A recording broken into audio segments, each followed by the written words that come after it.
correct. The candidate most likable is somehow not electable. That's the story from the editorial board. That's correct. We'd like to save the world when it's under attack, but how you gonna pay for that? Ow!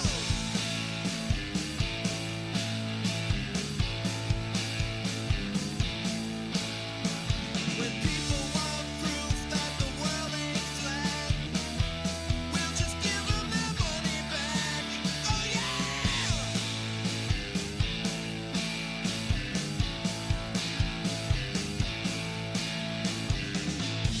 We heard what you wanna do. Now we'll tell you what's best for you. That's the story from the editorial board. Right, so if you have a problem figuring out whether you're for me or Trump, and you ain't black. That's correct. Your employers are all our friends. That's the story from the editorial board. That's the story from the editorial board. We'd like to save the world when it's under attack, but how you gonna pay for that? Big problems become big problems when you let small problems sit. When people want proof that the world ain't flat, we'll just give them their money back. Oh yeah! That's correct.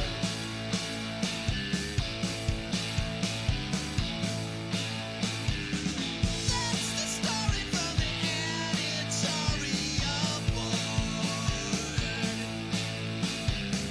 That's the story from the editorial board. That's the story from the editorial board. That's the story from the editorial board. We've been, as you noted, following the plan, and we're seeing some good results from it. A lot of focus on the 14 versus the 28 days. Why, again, have you felt the need to have each phase run longer than what a lot of other states or a lot of other experts have said is the standard? Well, let me remind you that the 14 days that people are referring to have been the requirement of the 14 days has been that there's a decline over every one of the 14 days before you could move to the next phase. What we required was simply a maintenance, not decline, but just making sure we're staying at the same rate, stability in each of the. All right, JB, we got to let you go. Sorry. Oh, come on. I really Sorry, like I that got a quiche in the oven now. We got stuff to do here. Busy people. How's it going, everybody? We are live stream chat. Pat, Rod, and Roe, how's it going? Feel free to weigh in with your comments, thoughts, suggestions, complaints, queries, whatever. Your Ben Joravsky show for Tuesday, June 16th is just moments away. But before we do this, let's thank the following unions for sponsoring this podcast. Unions like the International Association of Machinist and Aerospace Workers, Local 126 and District 8. The International Brotherhood of Electrical Workers, Local 9 are sponsors, as well as the International Union of Operating Engineers, Local 150. Thanks, unions. And, of course, today's Ben Joravsky show. It wouldn't be possible without our good... I mean, it'd be possible, but it'd be really hard to do. Without our good friends at the Chicago Federation of Labor. That's correct. Okay, I'm now D-Nice. Everyone's calling me D-Nice on the live stream. Okay. How's it going, everybody? D-Nice. You remember that from last week, right, Ben? Troy LaRaviere. Thank God. I thought you didn't remember at all. Like, oh, you're losing your mind more and more every day. Well, that's true. But I still remember it was Troy that said D-Nice. I was like, oh, that's good. All right, update my resume, send this out there. Okay, Hold on, phone Joravsky's ringing. losing his mind. Oh, my God. You updated your resume. Be easy on the line. Oh, yeah, yes, we right. want to hire him. Okay. I'm over. Hey, TTW. Help me out, huh? I live right down the street. I ride my bike by you guys every day. I'd be a great employee. Yeah, come on, TTW. Come on. Don't hold the fact that he works I love classical with me music. against me. Or him? They play classical music. I love that stuff, guys. Wait. You're talking about the TV station? The radio. I would be horrible at the TV station. They have a radio station. I don't know what the call.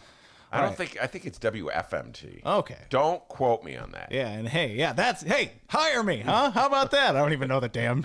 That'll work. We'll hire the guy who doesn't know the call letters. We could just always edit this out and hope they're not listening to the live stream. Hey, how about a song of the day? Do you want me to sing one? I mean, where the hell you been, dude? Okay, I'm sorry.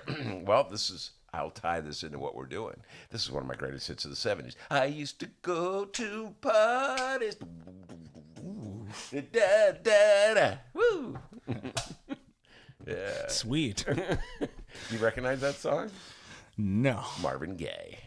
The Ben Joravsky Show starts now.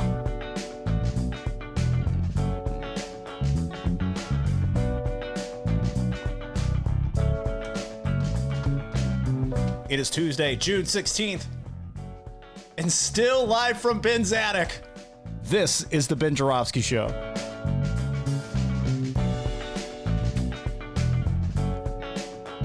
Today on the program, it's the long-awaited return of our Chicago Reader colleague, Maya Dukmasova, and 2 interviews. That's right. Kevin Blackistone.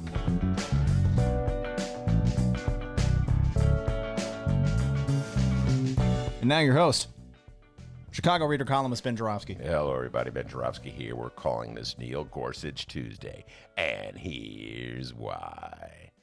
Great weekend. You have a great weekend, D? Yeah, it was okay. Oh, that's better than normal. Okay. Right. Well, that's good. That sounds better. Okay. I saw Defy Bloods. I urge everybody to run. Don't walk to go see it. It's Spike Lee's newest movie. It's on Netflix. If you have Netflix, go see it. The only thing I'm disappointed about is that it wasn't on the big screen. Of course, there are no big screens at the moment. At least there's no movies playing on them. So we went directly to Netflix. But great flick. And later this week, Sergio Mims and Danielle Scruggs, our 2 ace movie experts, will be coming on the air to discuss. We're going to analyze the movie, talk about the politics of the movie, talk about the weaknesses and the strengths, and maybe do a whole deep dive in Spike Lee in general.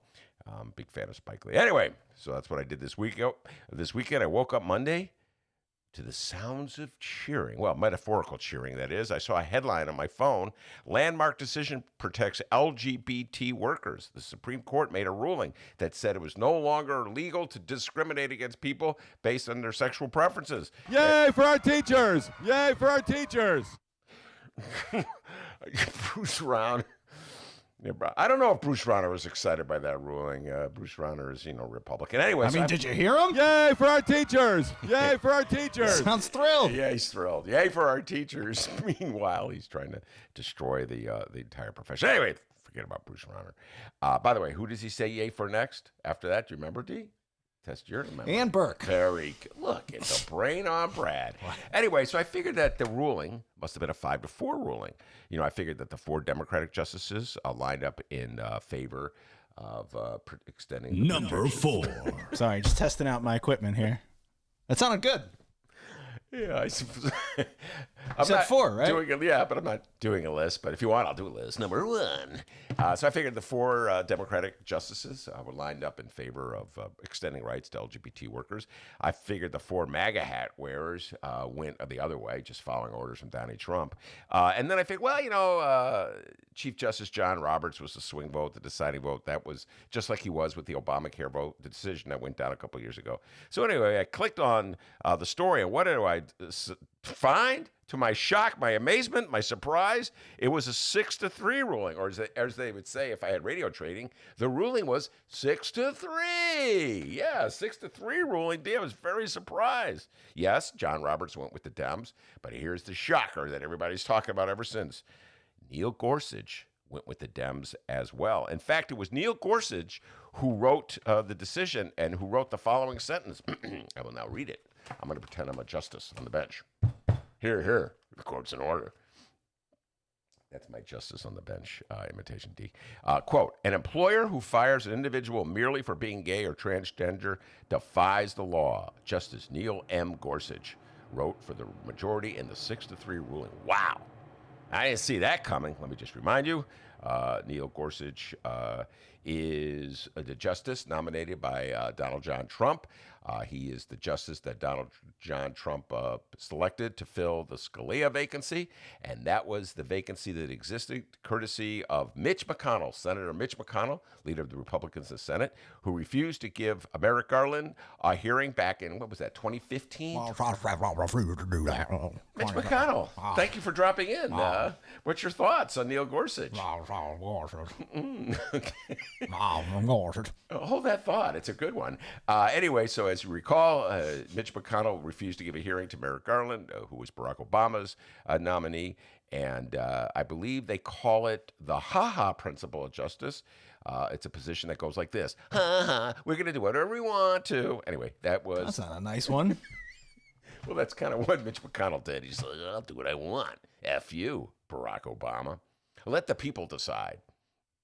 So anyway, eventually Donald John Trump was elected president of the United States because of this cockamamie electoral system we have. Even though he lost the election, got less votes than Hillary Clinton, he got to select who the justice was, and the Republicans in the Senate who hold a majority rubber stamped it, and in comes Neil Gorsuch, and the Republicans are jubilant, and they're thinking, my God, he'll be rubber stamping Donald Trump decisions for as long as Donnie Trump is president. Well, I got to tell you, like I said, I was caught off guard by this one. And, it was interesting in the fall. I started reading the articles about it and seeing, everybody was a little caught off guard with this one. At best, again, they thought it would be a 5-4 decision with John Roberts going with the Democrats at best, but most likely he would go with the Republicans, so it would be 5-4 against. And then, so, they had all these experts. I read about them, and they were talking about, well, you have to understand. I love when the judicial experts come on. They act like it's a legit process. He's a textualist, and as a textualist, he makes his rulings based on a strict textual reading of the text. And the word sex that's in the law means sex. And so, therefore, he's extending it to all sex, LGBT workers, etc., and sexual practices, etc. It's a very strict reading of the law, and that's what a textualist does. I got to say, man, I don't want to be the cynical, skeptical guy in the bunch. Oh, okay? That's a first. I'll mark that down. I'm actually Chicago made me very skeptical and cynical. Okay, D? I tend to believe people. Like, I have a hard time believing that people blatantly lie. And then when I'm confronted with a lie, I'm like, you're lying. What? I don't get it. And they go, what are you, dumb? Did you just fall off the boat? Huh? Just get off the turnip truck? Huh? Isn't that the saying? I didn't just fall off. Why do they call it a turnip truck, huh, D? You don't know. Anyway. You're the old one of this duo, buddy. Yeah, but you're right. I am the old one. Anyway, so guys, I'm just going to put this out here, and, all my liberal friends out there, please don't get mad at me when I say this, but this notion that these judges are like, I don't know, bastions of objectivity, they're icons, they're far removed from political concerns. I don't know, guys, it's a little naive.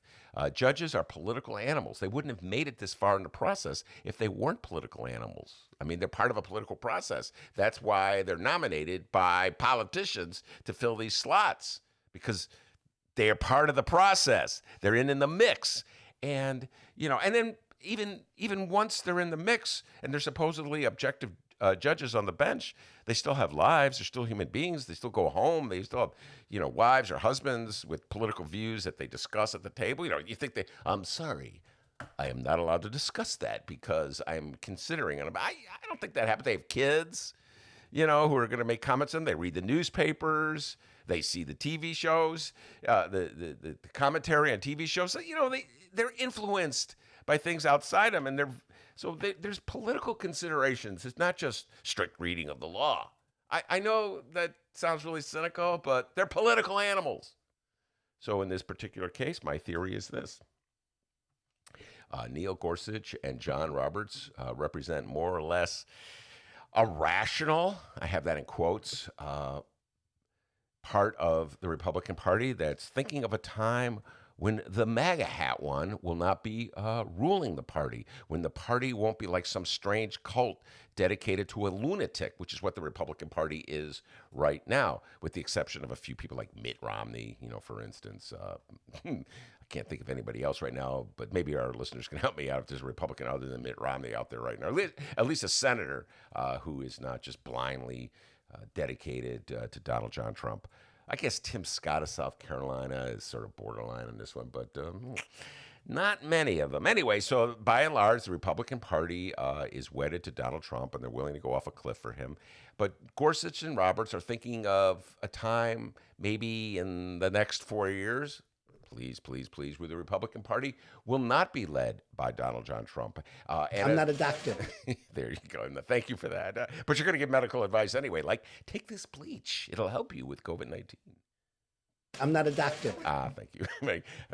But even though you are, take the bleach. Anyway, so I think it's like a political decision by Gorsuch and Roberts. Follow me in this, everybody, where they're trying to unlodge the Republican Party from some of their wackier ideas and attitudes and political positions that the party has embraced in the age of Donald John Trump.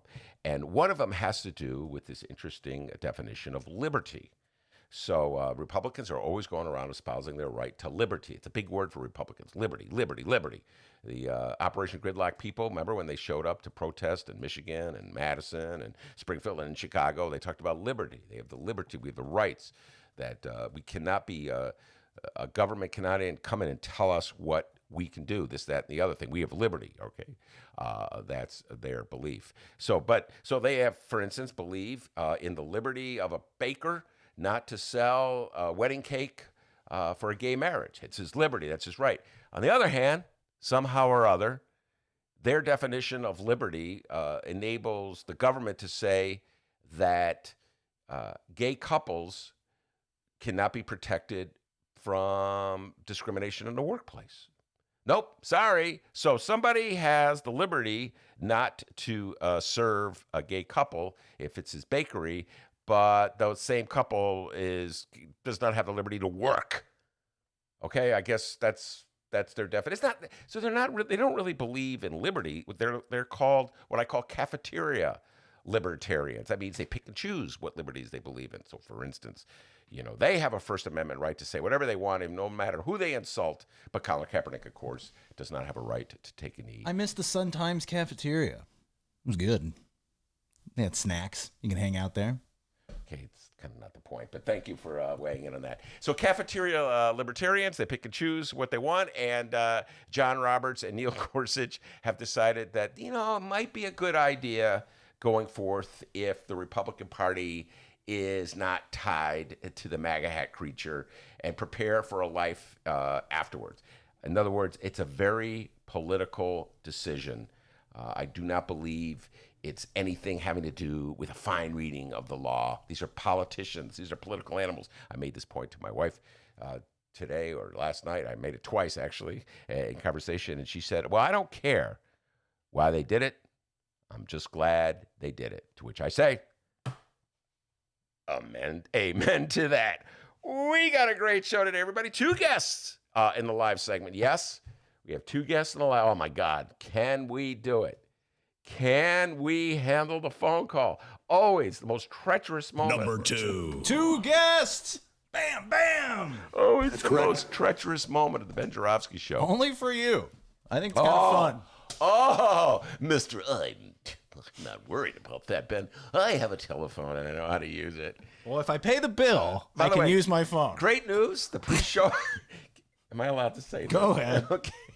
Pre-show prep for the Ben Joravsky. We always joke about our pre-show prep. Today's pre-show prep included a session where we try to figure out, is Dennis's phone bill up to date? Okay, had he paid the bill, and would we have the phone? God help us if we had to use old Betsy here for our phone. my phone, which runs out of batteries like every 3 minutes, versus Dennis's great phone. He's got this beautiful phone. It's awesome. But the phone bill part of the phone is a little iffy. You guys know well, if you're with Sprint, you can get it extended. I got mine extended to 2 weeks. Well, pretty cool. We learned that in the pre-show prep. I go, Dave, we have 2 guests today, too. One, and Dennis like, well, I hate to break the news to you, but I think they turned off my service. I think no, So- dude, so they turned off my service. So we did a test, a pre-show test on the Ben Joravsky Show. Testing number 1. Now I want you to do the thing. Number 1, we tested to see could he take... Number 1. There we go. Could he take calls? So I called him, and he was like, it works, it works. Then the big test number 2. We tested, could it make calls? And what was the little, when we called, what did it say? We have sent you to the call. Pay up your bill. The person owning this phone is a broke ass. Pathetic. Yeah. So then, Number 2. brown line roaring. But yeah, we're still in the attic, ladies and gentlemen. We're not back at the Sun Times. Anyway, so the bottom line, I'm broke. he cut a deal with the phone company. We got a deal for you. And it's been extended for a couple. We were ready to do all kinds of Venmo things and trying to find my wife. Hey, Venmo Dennis some money. Hey, be easy. Help a brother out, huh? If you're in radio right now, come on, help. Come on, be easy. Come on now. Right, be easy? FMT, come on. Oh, wait, be easy. He doesn't really like sports. I think they're holding that sports thing against you. Oh, sports. So ironic. I do like sports. Well, basketball. I'm going to pretend you don't like it, and then they'll hire you. Are you kidding? He doesn't like sports. No, come on, be easy. Wake up, all right? Hire Dr. D, at least part-time. So I get to keep him the other time. Anyway, so we have 2 guests. Maya hasn't been on in a while. She's got a great story about police unions and the Fraternal Order of Police. We'll be discussing that. And my dear friend Kevin Blackistone will be here. And I don't know if you guys recall, Kevin no, it wasn't a bonus. We did a 7 o'clock drop interview with Kevin about The Last Dance. Kevin is a sports writer. He's been in the business for a long time. He writes for Washington Post, his columnist for Washington Post, and he's a commentator on ESPN. And he did a very moving commentary a little while ago about how he can no longer tolerate seeing video footage of black men being killed by police. So he's got some interesting thoughts and views on. It's like it desensitizes America to the death of black men. So we'll hear what Kevin has to say about that and other issues of the day. But before we do that, the young man from Alton, the man they call Denice. Denice. D-nice. I like Denice. Remember Denice? She worked at the Sun-Times. So I got a million of them. The man they call Dr. Doobie. This is why BZ doesn't call me, by the way. I know, man. BZ's like, Dr. Doobie is just... Yeah, laugh about it. Cool. Not professional. Okay. The man they call D Nice with the news. They call me Dennis. How's it going? Like we said, 2 interviews today, all right? So no farting around. Let's get right into it and find out what's happening in Chicago and or Illinois this afternoon. Illinois Governor J.B. Pritzker. Big problems become big problems when you let small problems sit. Ooh, deep man there. No public events scheduled for the governor today. Ben, any idea what JB's up to? Absolutely. Sitting back, resting that femur. Yeah. Right? Yeah. Okay. I tell you what he's doing, and he's listening to this show right now. He loves this show. He's got some popcorn, big box of popcorn. He's drinking some water. He loves it. He calls you D Nice. He goes, Ben, call him D Nice. That's what he's doing. That's what Governor Pritzker's up to today. But see here. Well, we have a lot to talk about Pritzker. The following comes from NPR WSIU in Carbondale, Illinois. Despite calls to reopen, Governor J.B. Pritzker says Illinois is not ready to reopen. By the way, yeah, listeners, COVID-19, still a thing, still exists. According to Pritzker, you okay? Yeah, I just opened the window to get some air in here. I thought you turned the air on. Yeah, but it hasn't come on. I think it's probably broken. Probably haven't paid that bill. Get ready for that train to Well, blaze no, on through. I'll shut it when it comes All right. by. Despite calls to reopen, Governor J.B. Pritzker says Illinois is not ready to reopen. Yes, COVID-19, still a thing. According to Pritzker, Illinois not ready to reopen, and WSIU in Carbondale writes, Senate Republicans, along with other local officials, would like to see the state move to phase 4 now, saying businesses don't understand why they can't fully reopen when protests with hundreds and even thousands of people are being held. But Governor Pritzker says the pandemic isn't anything states were expecting or knew how to deal with it first. We have quotes here from Pritzker. Pritzker said, quote, in Illinois, what we've done the right way is rely upon the data, rely upon the science, rely upon the experts. You wouldn't want political decisions being made here about public health. Pritzker says that there has to be time to assess the status of the pandemic after going to phase 3 last month.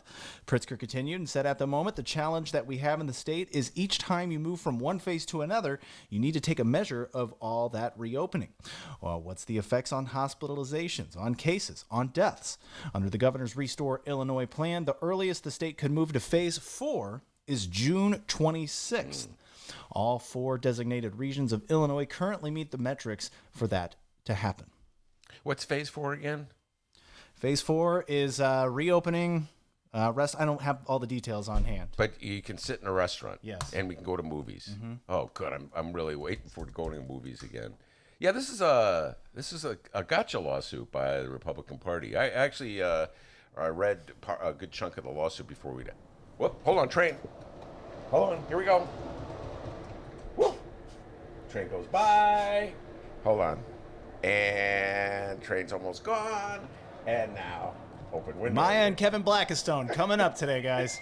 Don't go anywhere, please. I love opening the window. Just fast forward, all right? That's an option. You can do that if you're on the download. So, so it's a gotcha moment. It's like, oh, we're supposed to close down the state, and yet you marched with Black Lives Matters demonstrators, protesters. Oh, I gotcha, huh? We gotcha. First of all, my question to Republicans is, why weren't you marching with the Black Lives Matter protesters? Why weren't you joining that crusade? What, is it just a Democratic issue? Republicans don't care about the relationships between cops and black people? That's the interesting thing. It's like they're mad at Pritzker for having marched. You know, they say he's a hypocrite. Well, what about you, Republicans? You're the party of Lincoln. Aren't you hypocritical on that point? They always want to point out hypocrisy when it affects the other party. So, yeah, there was an eruption. We talked about it. And it just shattered all notion of following protocol, people in the streets, people not wearing masks, cops and demonstrators face to face. You know, I'm sure there's a great possibility that COVID-19 was spread, that, we're going to see a spike. There's a very real chance that that's going to happen. And so I'm really upset by that, D. I'm also upset by the fact that that cop put his knee on George Floyd's neck, killed him on the camera while the other cops kept people away and didn't stop him. So I feel as though that was a moment in time that sparked this great movement of protest that is finally going to get America to confront these issues that we've been avoiding all these years. So I think J.B. Pritzker was right to be on the front lines with the Black Lives Matter protesters. And I'm disappointed in the Republican Party. Once again, nowhere to be found on any of these issues of importance. They're always in opposition. Anytime we confront anything, like climate change, how to fund health care, how to fairly fund our school, Republicans are nowhere to be found. That's why I find it so difficult to think in terms of like coalitions working together with the Republican Party. Over the last 10 years, definitely over the last 3 years, they've just retreated from any kind of reasonable approach to the problems. They won't even come up with alternatives. So yeah, I know. We're going to take 400 years of racism and use it to catch J.B. Pritzker in a gotcha moment. Thanks, Republicans. You guys are freaking worthless as a party when it comes to dealing with the problems that we face, that we're trying to figure out a solution to. Absolutely worthless. So they got this lawsuit, D. They got this lawsuit. We have the liberty. We should open up the state completely. By the way, it's an interesting thing. In the lawsuit, they talk about how the virus does not distinguish between protesters who are Operation Gridlock protesters, those people with the Confederate flags and the Nazi swastikas and the Nazi slogans and the rifles, and people who are protesting as part of the Black Lives Matter movement. So I'm not quite clear. Do they want the government to restrict the Black Lives Matter movement protest, like they restrict the Operation Gridlock, or should they say all restrictions are off? Not quite clear. Got to work in that lawsuit, Republicans. Maybe get some better lawyers. So yeah, it's a gotcha moment for the Republicans. Everything's turned into a gotcha moment, as opposed to working with Democrats on these problems that have existed for many years. Shout out to Kyle Young on the live stream chat. He says that bit about Ben getting up and down to close the window whenever the brown line passes is better audio podcasting than when Ben held his breath for 10 seconds a couple of months ago. Agreed. Remember that? Wait, hold on. Don't do it. That was the one. This is a little embarrassing. Did that a lot. To hold the 10 seconds. I haven't heard that one in a while. Yeah, you know what I'm thank saying? God. We haven't heard, no, not just me, but in general. Did some... Uh-oh, train coming. Hold on. Hey, Kyle, your favorite bit. Here we go. Hold on, Kyle. There we go. Just shut the window. There goes the brown light. Hold on, Kyle. Hold on. And open. There we go. The breeze, so good. Yeah, I was going through that phase, D, where I read somewhere that if you can't hold your breath for 10 seconds, you may have COVID-19. So I would walk up the stairs. This is the old days of the Sun Times. Walk up the stairs, testing. Yes, we've now reached Roadrunner versus Wile E. Coyote status. We have another story involving Illinois Governor J.B. Pritzker and those pesky Illinois Republicans. The Illinois Republican Party has sued J.B. Pritzker in federal court. Hold on, Dave. Turn the air on. It is on. It's not working. I think when we took care of your phone bill, we somehow or other cut off our... I paid for my own phone bill. Oh, okay. There we go.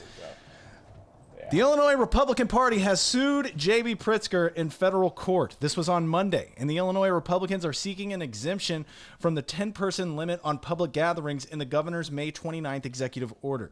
The state GOP, along with three local Republican groups, argues that Pritzker's limit on in-person gatherings, which is a part of his plan to slow the spread of the new coronavirus, unfairly curtails people's First Amendment rights. Republicans are asking the court to exempt political parties from the cap on gatherings and seeking permission to hold in-person gatherings without size restrictions in the run-up to the November election. Illinois held a virtual state convention Saturday, a virtual one. Zoom? I don't know. Probably everybody loves Zoom. But they held this virtual state convention Saturday to comply with the governor's executive order. And lucky us, we have a quote from that virtual state convention. Here's Illinois Republican Party Chairman Tim Schneider.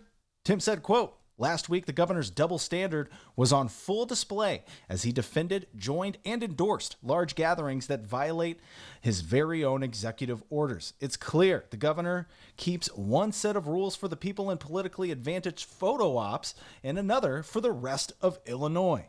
The lawsuit filed in U.S. District Court in Chicago alleges that Pritzker's May 29th order violates the First and 14th Amendment rights of political parties, noting that an exemption to the size limit was given to religious groups. Here's a little text from this lawsuit. The lawsuit says, quote, "Unlike churches, political parties are barred from gathering in groups greater than 10.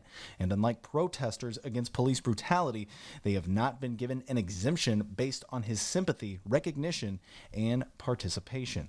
Monday, the governor argued that the steps he's taken to slow the spread of the coronavirus have helped Illinois see a decline in new infections and deaths, while other states have reopened more quickly, are seeing new spikes. Ben Joravsky, does Tim Schneider have a case here? No, he has no case. And the point he made, political advantage. That just...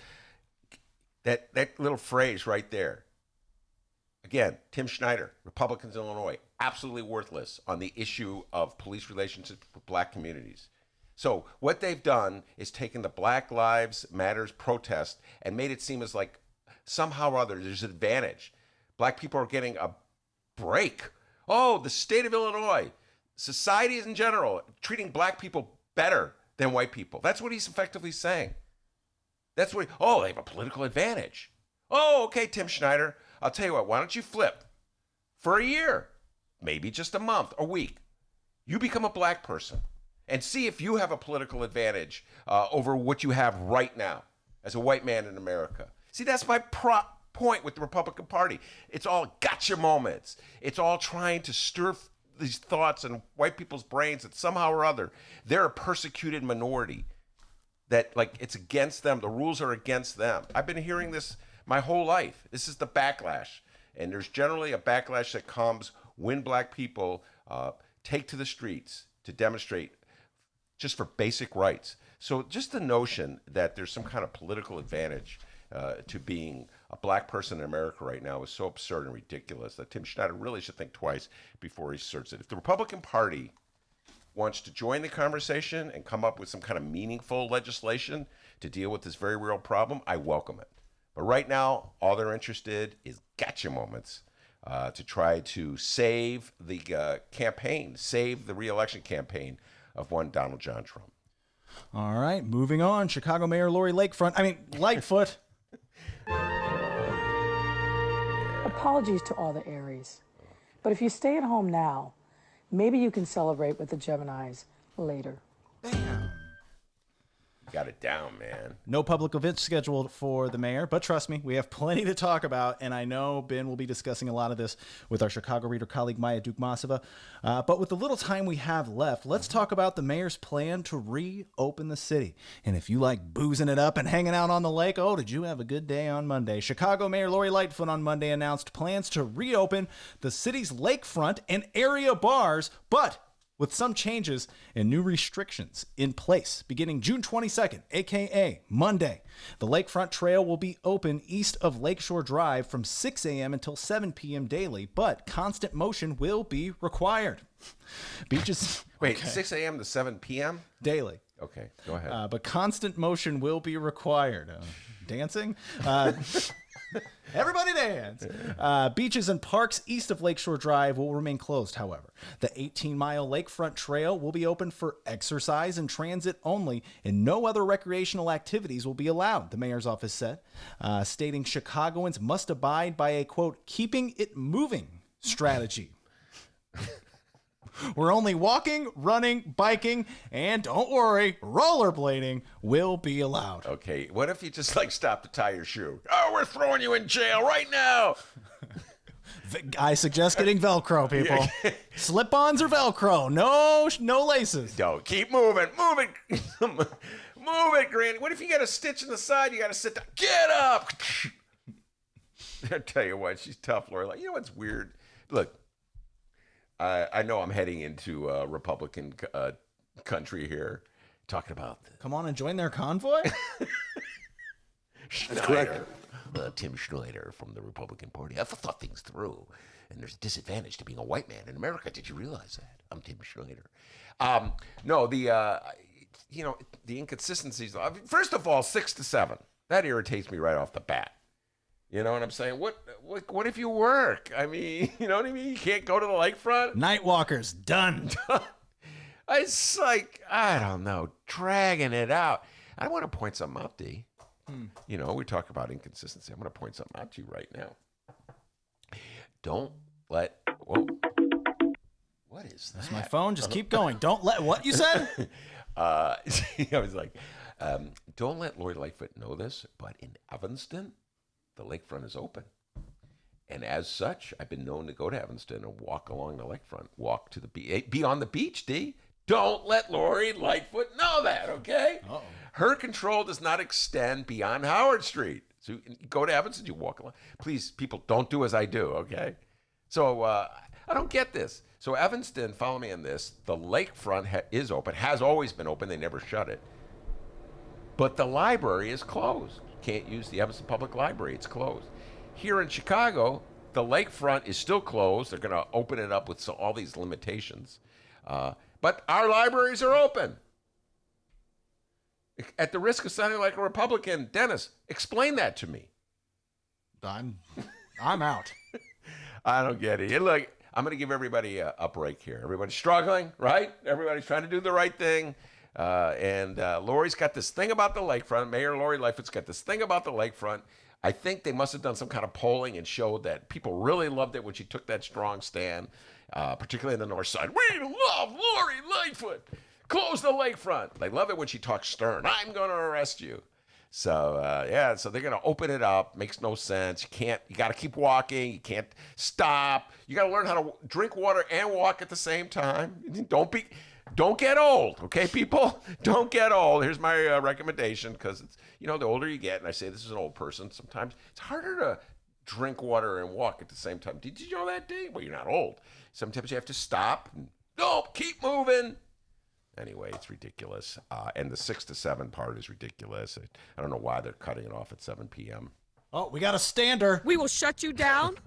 We will cite you. And if we need to, we will arrest you and we will take you to jail. Anyway, I'm Need some motion there. Yeah, keep moving. All right. You stand still for 1 second. Did they give you like a 3-second rule? How about in basketball, you're allowed, how many seconds are you allowed to be in the paint, D? 3 seconds, isn't it? That 3 in the key. Yeah. So,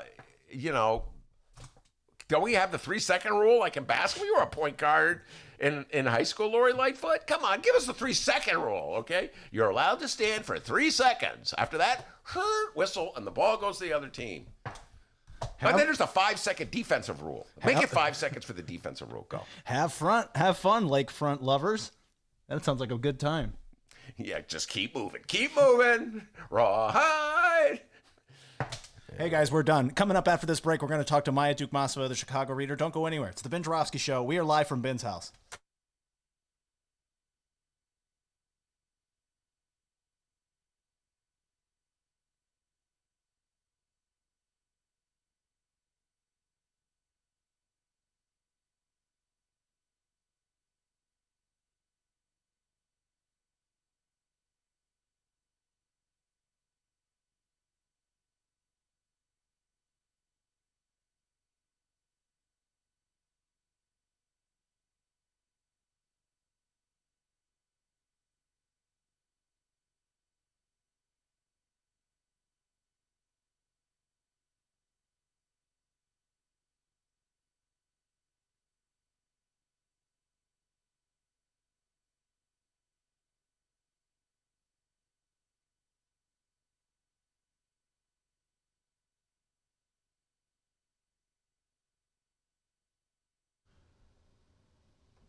All right, everybody, we're back. Welcome back to the Ben Joravsky Show, live from Ben's attic. Yes, and with the air conditioning working, so things are a lot nicer now. Maya Dukmasova on the phone with me, my colleague and my partner in crime from the Reader newspaper. Maya, welcome back, Cotter. Hi, it's been a long time. It's been a long, lonely time. Sorry, that's a old song, rock and roll song. Maya, nothing's changed over here. Still the same. No, Maya's a huge Led Zeppelin fan. She knew that song. From Soldier to Worker. This is, I would say, must reading. Great job by Maya. This is an article that she's been working. Well, I won't steal too much of your thunder. You work really hard on this thing. Like, you work hard on all your stories, but this particular story, you worked very hard on it. It's like a mini history of the police union in the city of Chicago, the Fraternal Order of Police, and how it emerged, and the sort of the role it's playing politically in the city and time. And then it closes with some interesting exchanges of sorts between you and various labor leaders and their attitudes to whether the police union, policemen should be in a union, et cetera. So we'll talk about all that. But why don't you just sort of summarize some of the main points that you made in this article? Yeah, well, so with all the current conversation about the power of police unions and the way that police union contracts with cities really protect cops from any serious consequences for violence and misconduct on the job, I decided to look into sort of, well, how did police get unionized in the first place? Why did they get unionized? And given I knew a little bit about the history of sort of, early labor history and the way that the cops were, always called in to break up strikes and, Haymarket and the Memorial Day Massacre, these kind of seminal events of labor history that took place in Chicago that basically came down to, on one side, workers demanding fair pay and fair hours and fair treatment on the job, and on the other side, cops coming in with guns and killing people. So I wanted to know, how is it that cops went from the sort of strike force essentially against workers to being somehow part of the labor movement. And the second thing I was curious about is, given the current conversation in the country, there's a lot of talk also about, like, how do we deunionize police? Or is it possible? How could we decertify unions? Is that kind of thing possible? So I also wanted to look into, like, okay, well, can police unionization somehow be undone, or can the way that they bargain their contracts be changed? How can the power of their unions be somehow hemmed in? So that was kind of the framework for the story. And what are some of the things you discovered in terms of the origins of Chicago's police unions, Chicago's Fraternal Order Police? For instance, one thing that struck me was they have not been around relatively that long. I know for you, it's been your whole lifetime, but for a lot of us, life was going on for a long time without police union, the police in Chicago being in union. So talk about how recently it was that their union was created. Yeah. So the Chicago police officers voted to have a union, and the city of Chicago agreed to recognize their union in 1980. And there was actually a history of non-union police organizations in the city going back to, like, the early 19-teens. But basically, because of the relationship with the wider labor movement back around World War I, there were sort of attempts for police to form unions. And the AFL actually issued some charters to a few police unions around the country, like maybe 30. And then in 1919, the police union went on strike in Boston. And it was like a very major moment in American labor history. The strike, I mean, basically there was like a bunch of criminal activity that broke out in the city as a result of the strike. It was a big mess. The National Guard had to be called in. The strike was broken up. All the officers involved were fired. And after that, it took like another couple of decades before there was another push to unionize cops.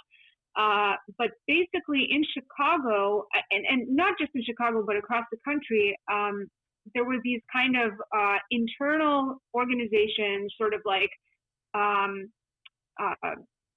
the Police Benevolent Association, the Fraternal Order of Police, which was founded in 1915 in Pittsburgh.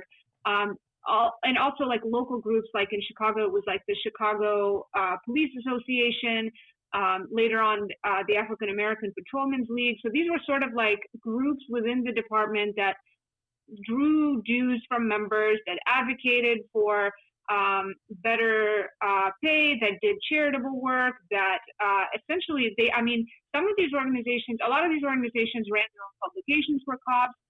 They would come to businesses and basically say, hey, buy a membership and become an affiliate member of our organization, and we'll put a sticker on your business window, and we'll make sure that the police are really looking out for your business. So they ran like a borderline extortion racket on the local community in order to fund their operations. They received funding from the department as well. But in general, municipal workers, government employees were not allowed to unionize until the 1960s. The police in Chicago, there was really a strong resistance to allowing any municipal employees to unionized well in the 70s. The teachers were unionized in the 70s, but not the cops and firefighters and stuff. So basically, Old Man Daley, Richard J. Daley, would come to kind of handshake labor deals basically with the municipal workers. So somebody from, the police organizations would come and represent the cops. Somebody from the firefighters would come represent the cops, all the, clerical workers and whatever. And all of these were basically oral handshake deals, but not formal collective bargaining agreements. Once Mayor Daley died and the sort of ecosystem of patronage kind of collapsed in the ensuing years, Jane Byrne actually campaigned in her mayoral campaign in 1978-79. She was campaigning in part on the issue of allowing the Chicago city workers to have unions and to enter into collective bargaining agreements with the city workers. She kind of went back on her promise once she got elected, but eventually, there was enough pressure from the cops and the firefighters were allowed to unionize, and so there was an election that was held amongst the police officers in 1980, where they got to choose who would be their official union. And so the FOP was one of like 5 organizations vying to represent the Chicago cops. A couple of them were the internal Chicago Police Association. I forgot all the names. They all have very similar acronyms. This is all in the story, but basically a couple of the internal organizations, the FOP, which had like relatively fewer members than some of those groups, and then the Teamsters and the Paper Workers Union were all trying to be like the union for the cops. And the FOP ended up winning the election because they had success already in Illinois and other cities of getting recognition from cities and hammering out collective bargaining agreements, and most importantly, getting the police bill of rights into those contracts. And the police bill of rights was essentially, and it's still in the police union contract today. It's essentially like something that mirrors the constitutional bill of rights that protects police officers in case when they are facing discipline and they're accused of violence and brutality. And the push for the police bill of rights really started in the 60s and 70s when awareness about police brutality and instances of police brutality became much more, public, much more widespread. These things were known and very familiar to people in the Black community for decades and centuries, but in the 60s, there was a bunch of Supreme Court decisions that came out that protected people who were accused of crimes. And in response to these, what the cops saw as really limits to how they're able to treat people who they arrest, in conjunction with the fact that they were increasingly facing serious discipline or facing scrutiny. I wouldn't go as far as saying serious discipline, but they were facing increasing scrutiny from departments for various misbehavior. Cops started wanting to have their own Bill of Rights. So, yeah, that's kind of the history in brief. And the FOP has successfully won this for other police departments, and so they won the day in 1980 when it came for Chicago cops to pick a union. And before we get into some of the what the Bill of Rights, how it gets translated into specific provisions in a contract that you point out in the story, some of the more controversial provisions in the contract. Just go back and reflect on the moment that you used in your lead, which was a moment when I remember reading it last week when I read your story, thinking it sounded like something that took place on another planet in a different time, where there was a ceremony and the Fraternal Order Police was represented. It was a Haymarket ceremony. I think you said Studs Terkel was there as well. Talk a little bit about this. Yeah, in 2004, the Haymarket Memorial was dedicated, the one that's in the West Loop now, the sort of big bronze sculpture with the kind of figures of people on top of a wagon. This sculpture was dedicated in 2004. For many, many years, there hadn't been a sculpture memorializing the Haymarket affair in the city. in the 70s, up until between like the basically like the 19th century and through the 70s, there's a big monument, like a statue of a cop that memorialized the Haymarket affair. The city put that up, as a tribute to the cops who were killed during the Haymarket affair, and it was destroyed and vandalized repeatedly over the years. In the late 60s, the Weathermen bombed the memorial twice, and so eventually the city. Actually, this was a fun fact. I didn't make it into the story, but it used to be that cops would be like one of the discipline things that they would have to face if they got in trouble on the job, depending on the severity of the misconduct. But one of the disciplinary assignments that cops would get would be to go guard the Haymarket cop statue, and it cost the city like $63,000 a year to guard the statue because it was like getting vandalized all the time. So the city kept spending money on protecting it. So eventually, after the Weathermen bombed it twice, the monument was moved to the police academy first, and then to the Chicago Police Headquarters, and that's where it still stands to this day. And then there was a plaque to the Haymarket affair for a while, and then finally in 2004 they dedicated this big monument that wasn't just like a monument to a cop. So on that day, it was so like kind of interesting to picture this moment. I mean, I wasn't here in 2004, but the president of the Fraternal Order of Police at the time, Mark Donahue, and Dennis Gannon, the president of the Chicago Federation of Labor, stood together with Richard M. Daley and with Stud Circle and dedicated this memorial.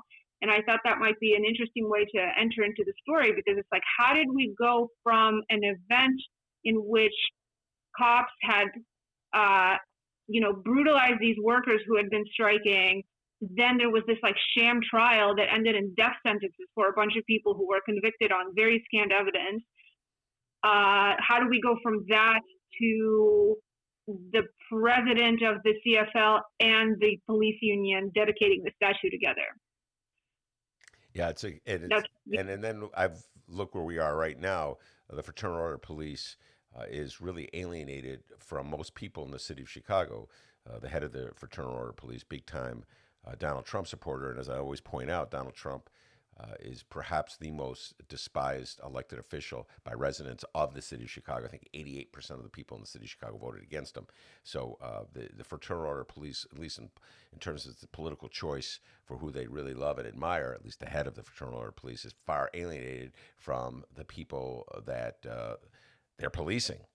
And I urge all of them to just rethink that political equation a little bit before they go forward, because it could probably help them if they get a little more in tune. Not that anybody in the Fraternal Order of Police would take advice from me. All right, let's get into those provisions in the contract that are perhaps the most controversial in terms of protecting police who are accused of wrongdoing. Talk about those a little bit. Yeah, so some of the things, I mean, there's a lot of stuff in there, but some of the things that that are in the contract are that a police officer can revise a statement that he gives about an incident in which, say there's a shooting, the cop shoots someone, they give a statement, and then they can revise it after reviewing video evidence or audio evidence that exists of the incident. There's rules about when and how they can be questioned and how long they have to prepare before they're questioned. There is protection there, so you can't have, the department can't investigate anonymous misconduct complaints.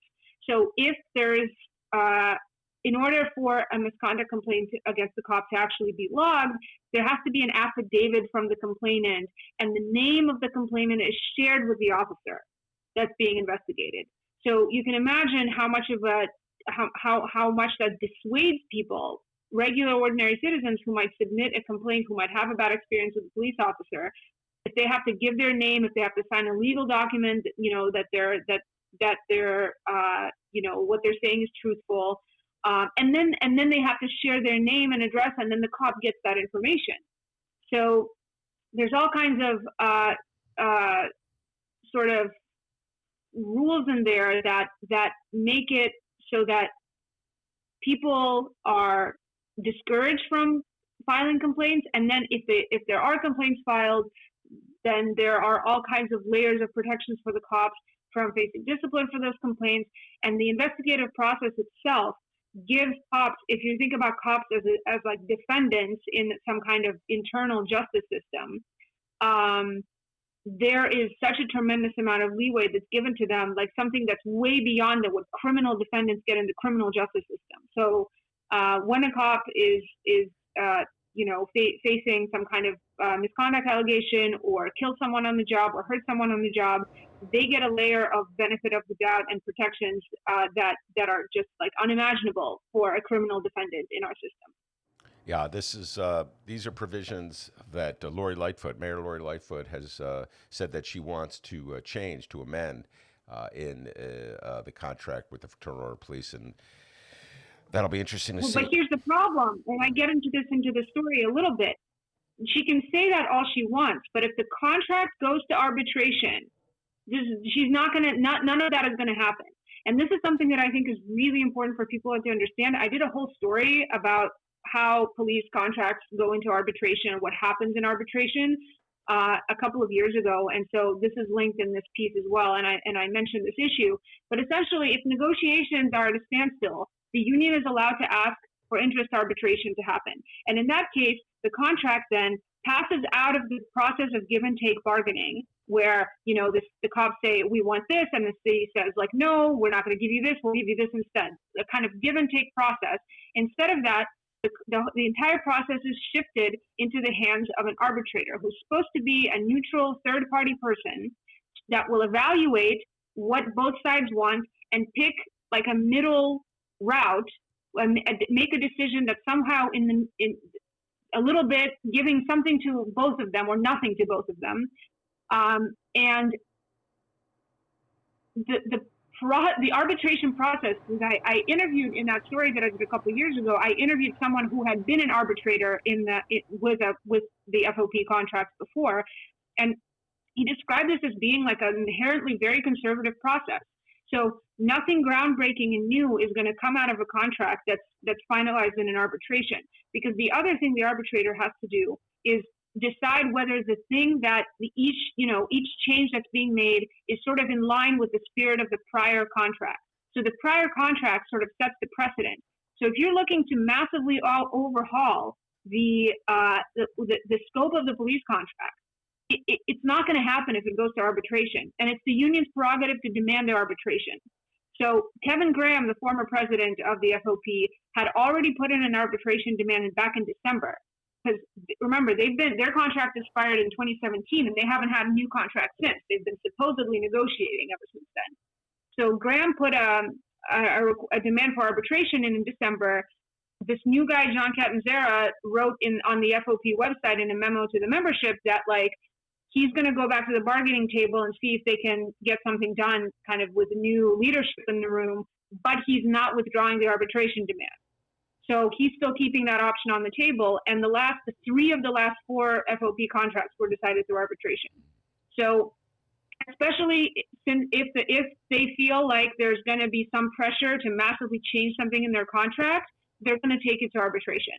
And in that case, and so this is where the question comes in. Okay, what do we? If something was going to change, how could it change? And essentially, if we're going to allow contracts to be decided through arbitration, then the only change we can make is to change the rules for arbitration and how the arbitrator functions. And that would require a change in state laws.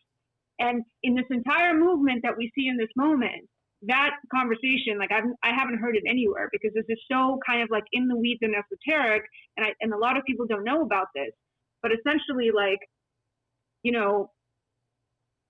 I'm holding my breath of seeing what kind of hardball Lori Lightfoot is able to do with these contract negotiations. Because if it goes, if it's in the hands of the arbitrator, we're going to have the same kind of contract again. Well, we're running out of time here, so I guess we'll leave to the next time the whole issue of whether police should even be in a union. I personally believe, yes, they should have collective bargaining rights. It was interesting at the end. Well, let's get into it just briefly. At the end of the story you wrote, you ran down a list of labor leaders in Chicago, and you asked them questions regarding police. And you had a line in there, which I can't remember exactly, but it was along the lines that they were ducking and dodging. A lot of the union leaders were ducking and dodging. Oh, yeah. On this issue. That's what I would call it, ducking and dodging. I mean, one of the things that can happen, one of the things that's kind of problematic in all of this is that politicians are afraid to really be hard on the police unions because a lot of them are still worried about, one, coming off as not harsh enough on crime, and two, alienating people who see the police as a positive force in their lives and their neighborhoods, kind of alienating voters. And unions are a lot of unions have the same calculations, and a lot of the people I talk to, sort of talk about how there's a cultural issue here.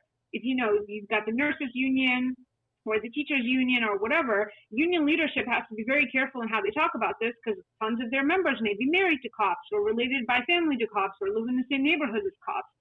And so people are I found in my reporting, I found that the union leadership was very mealy-mouthed in terms of talking about this issue. People were very careful and calculated in how they responded. The members on the ground, members of these various unions that I talked to, people speak their mind much more freely, but the leadership is very careful. And so one of the most interesting interviews I had was with the former general counsel of the AFL-CIO, and she talked about how, unless the labor movement, big labor, the AFL-CIO, these big you federations, the Chicago Federation of Labor, unless they stood up and actually said, we are not with this union. We are, some of them would go as far as to say, I think cops should have the ability to bargain over their salaries and their work conditions, but they don't get to bargain over how misconduct investigations are done. Even having a stance like that, having some kind of stance that that underscores that cop unions are not are getting deals from their employers that no other union gets. No other union can secure the kind of protections for their workers for killing someone on the job that cops unions are able to do. So until the big labor has the potential to help change the political calculus around this, to signal to politicians that look, we're not down with the way these contracts work for cops. We may want the cops to have representation with the union, but we're not okay with how these misconduct investigations are run, and we don't think that our movement stands for this for these kinds of contracts. So if if other labor movement groups decided to make these kinds of statements, then maybe politicians would be like, okay, cracking down on the police unions, maybe I can afford it because look, I have all these other union constituents that are behind me. But that kind of thing is just hasn't really precipitated yet out of this whole political moment we're in right now. I would take the word really out of that last sentence. Maya, we got to go. Thank you very much. Great story. I urge absolutely everyone to check it out on the Reader website. Maya takes the deep dive on the Fraternal Order It's Police. also in the paper. What'd you say? It's also in the paper. Oh, the it's also in the paper, yeah. Up. God, I'm so used to not seeing the paper. You're right. It's also in the actual real Chicago Reader, my beloved reader. Take care, Maya. Stay safe and stay sound, all right? All right, bye. How did you go from sharing stories over the years to deciding to write a book? Good question, Mayor. Good question. Bye, Maya. It wouldn't be. We got to play that for Maya every time. Maya's favorite moment. A probing question from Lori Lightfoot. All right, we got Kevin Blackistone next. The great Kevin Blackistone, ESPN columnist, Washington Post columnist. What are you guys going to be talking about? Oh, my goodness. We're going to be talking about, we're doing some sports conversation with Kevin Blackistone. What? But sports, politics, sports, politics, and race. And then also talk about the op-ed piece he did for the Washington Post. It was actually a video that he did about how the politicization of showing videos of black men being murdered by police. Very interesting stuff from Kevin Blackistone. All kinds of things with Kevin. Maybe. But I'm going to get into my vent against the Chicago Bears and their prejudice against black quarterbacks. See what Kevin has to say about that. And he's going to talk about the movie he's making on the football team in Washington. And I'm with Kevin. I'm not going to say the name of that football team because I think it's a derogatory name. So lots of political and sports conversations coming up with the great Kevin Blackistone. And while you wait, Michael Girardi, a new low.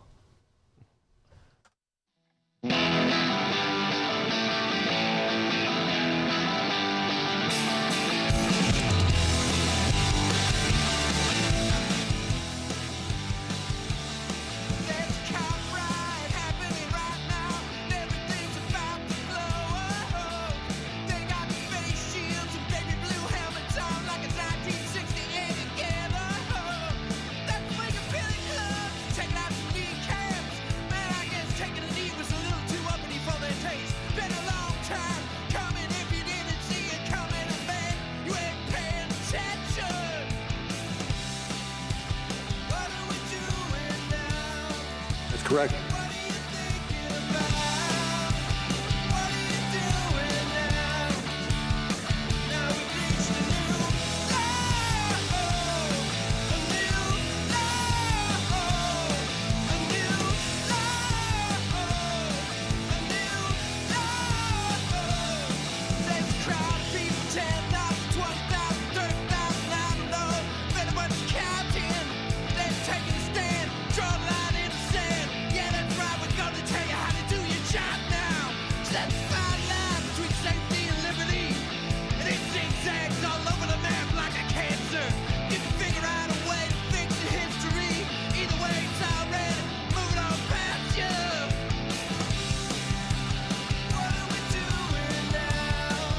Correct. Big problems become big problems.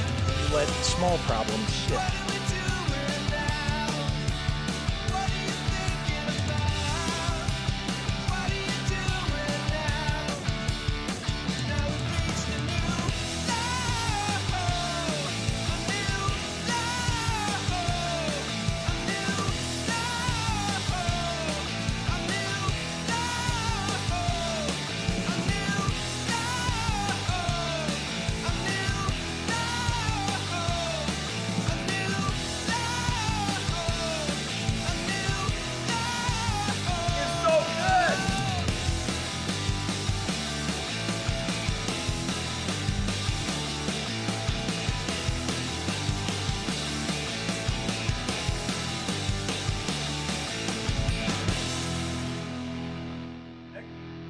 Excellent song. That is Michael Girardi. The man is so talented. And Ben said during the song, he's so good. Why is he on the show? No, you didn't have to say it. I didn't mean it that way. I'm like, first of all, I'm so appreciative that he donates his music to us. But he's so freaking talented. I think he's better than 99.9% of the rock and roll musicians out there. There, I said it. Okay? He said it. All right? There's Neil Young and then there's Michael. Okay? There you go. Mad props to Michael Girardi from Neil Ben Young, Joravsky. Michael. All right? I'm not a huge fan of rock and roll, although I do like Led Zeppelin.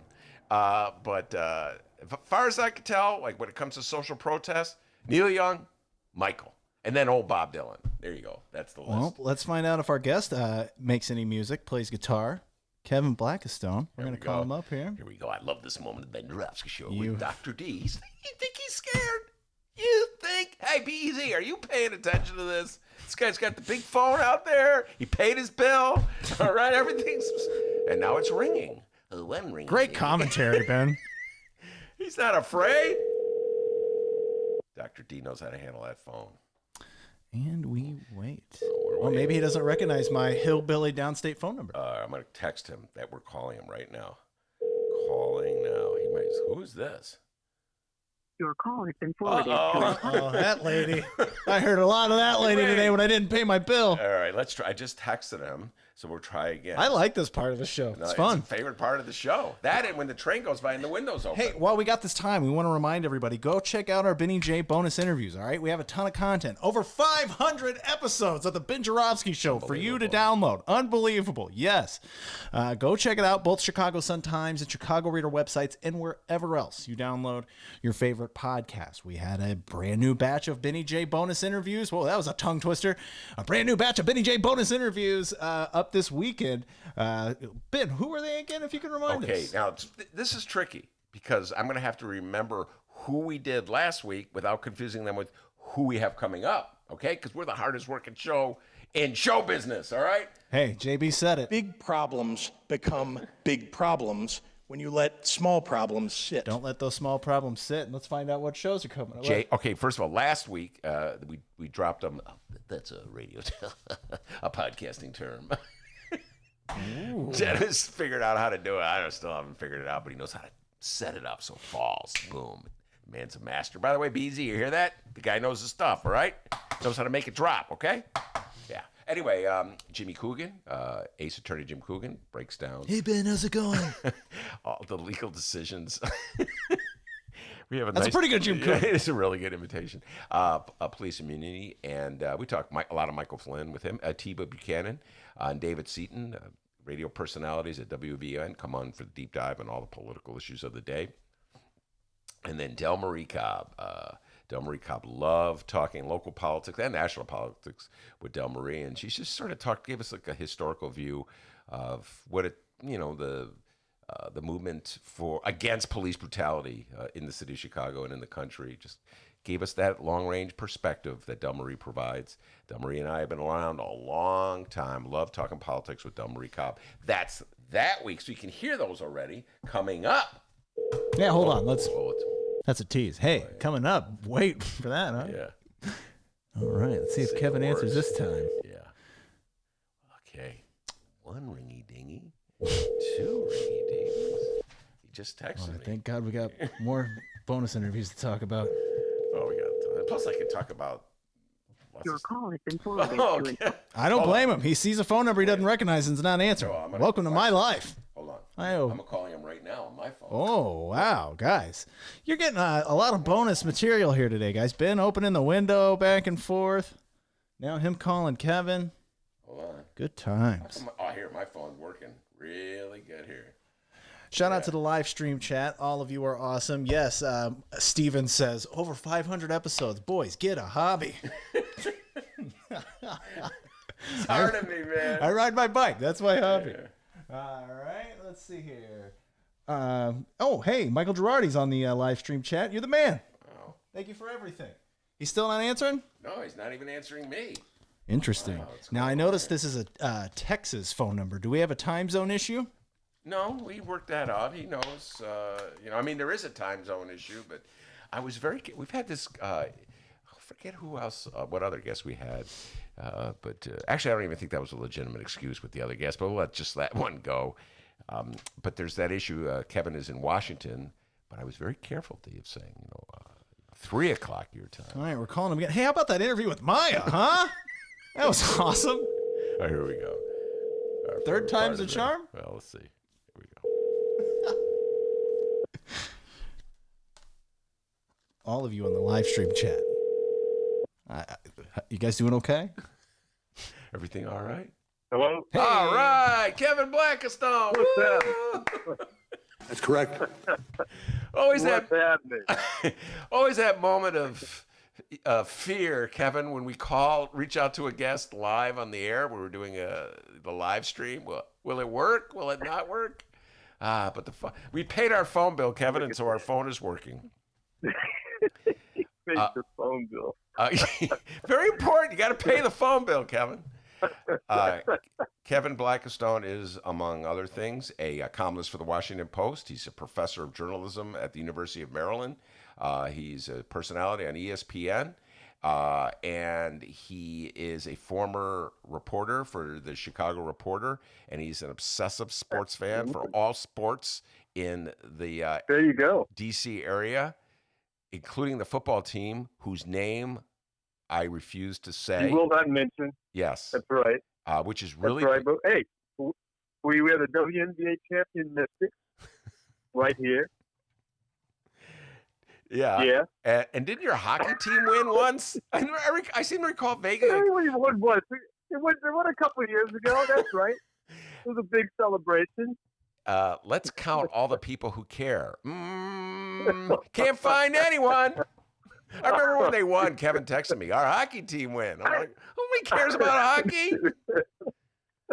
Anyway, we have so much to talk about. I don't even know where to start. Well, you know what? Let's just start with a personal reminiscence. Kevin and I met 5 billion years ago when we both worked for the Reporter newspaper here in Chicago, or the newsletter then, a monthly newsletter dealing with racial issues.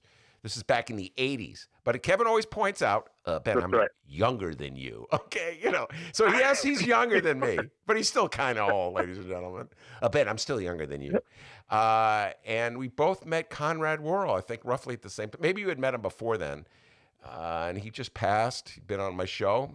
We did an interview with him. Yeah. I was reaching out to him to do another interview. Really sad to say this, Kevin. And he died. So just a few memories about Conrad Worrell, his significance in Chicago. Yeah, I mean, Chicago opened up so many new avenues into my mind, and Conrad Worrell was one of the first people who did that, because he introduced me to the national, it was a Black Front, which was, a radical Black political, cultural organization that really connected you as a Black American to sub-Saharan Africa. And it just made me think about things, differently. And the fact that he was a college professor as well. I think at Northeastern. Yes. Wasn't NIU? Yep. Northeastern. And he ran some. Yeah, and he ran some study over there, and so he was just one of those elders, you would call them, who you would like to be around and just listen to him tell tall tales and kind of explain things and connect dots that you didn't understand were actually connected. Guys like him, Timuel Black, all those guys stood out to me as people I could learn from. And so I was really sorry to see to hear about his death. But he did great work. I want to say he may have been, was he with Nick at some point way back in the day? I can't remember. I think he may have been. But he was great. He was great to talk to. Great to talk to. What was the word you used? Was he what back in the day? I just didn't hear the word. Oh, so was he? I was trying to remember if he was Snick back in the day. Oh, he might have been. I don't know. That was before we got to know him. Snick, yeah, back in the 60s, yeah. That was definitely before we got to, you know what, Kevin, I've never asked you about this. So here we are. Let me ask you about it right now without any prep or anything. Yeah. When I met you, you were, as I said, we were both young, but you were even younger than I was. And you had just moved. You grew up in D.C., came to Northwestern. You were a student at Northwestern, so you were living in Evanston. And then you went to work for the Reporter, and you were living in Chicago. Yep. Was Chicago that much different than D.C. in terms of race relations back in absolutely. Talk about that. Absolutely. Because Chicago, I'd always heard about the south side of Chicago. And so after I got settled in Evanston, one of the first things I did was hop on the train and take it to the south side of Chicago and see what that was all about. And the south side of Chicago is very much like Harlem.